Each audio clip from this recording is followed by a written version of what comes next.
ცუდი ამბავი მაქვს. საქართველოში ისევ ძალიან ბევრი ადამიანი იღუპება ავარიებში. მხოლოდ ამ წლის პირველ 9 თვეში, იანვრიდან სექტემბრამდე ავარიებს 345 ადამიანის სიცოცხლე ემსხვერპლა. გარდაცვლილთაგან 112 იყო ქვეითათმოსიარულე, 35 ბავშვი. უფრო ნათელი რო იყოს რა მასშტაბის მსხვერპლზე გვაქვს საუბარი, წარმოიდგინეთ თვითმფრინავი, საშუალო ზომის თვითმფრინავი მგზავრებით სავსე განიცდის კატასტროფას.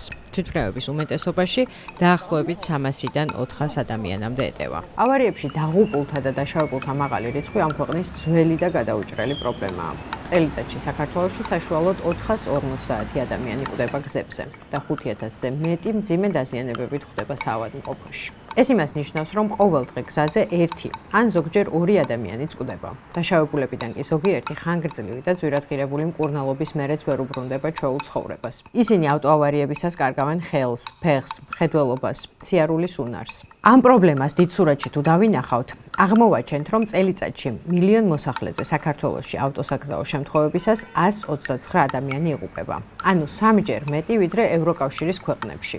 იქ ეს რიცხვი 44-ს არ სცილდება.